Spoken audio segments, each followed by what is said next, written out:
Ako si Ash. At ako si Lloyd. Kami ang Batang Negosyante.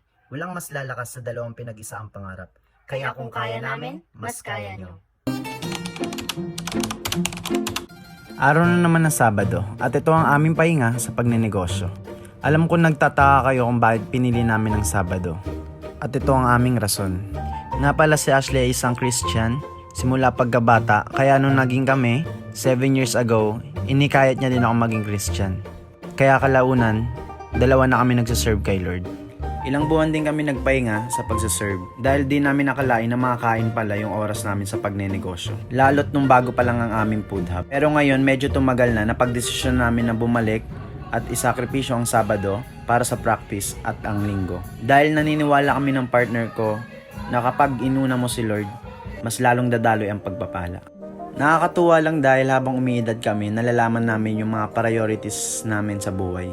At isa na dito yon. At sa buong linggong nakakapagod, ang araw ng Linggo ang nagbibigay sa amin ng lakas para harapin ulit ang panibagong araw.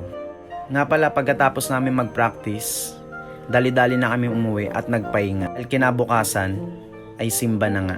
At dahil maaga kami nagpahinga ng Sabado, maaga din kami nagising ng Linggo. Nakakatuwa dito, di namin namamalayan na nagiging balanse na pala ang aming araw-araw na buhay.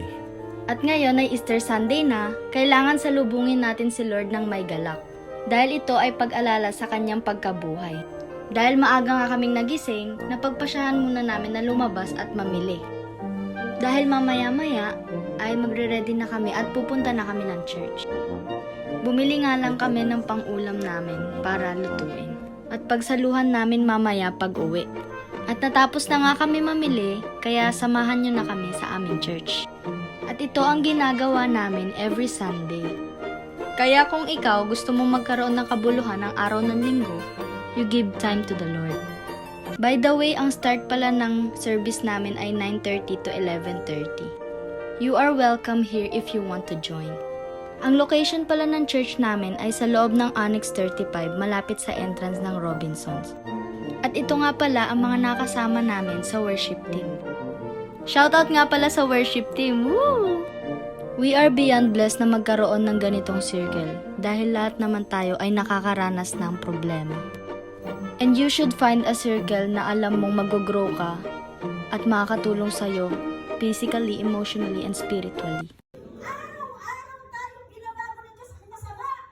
Hindi ka nagpapabago. Yun ang masakit. Pero kung nagpapabago ka, kahit darat-darat man yan, kahit slow food ka man, darating ka pa rin parang pagong. Huwag ka lang titigil. Darating ka pa rin sa finish line. At dito na nagtatapos ang masaya naming linggo. God bless us all! Maraming salamat sa pakikinig!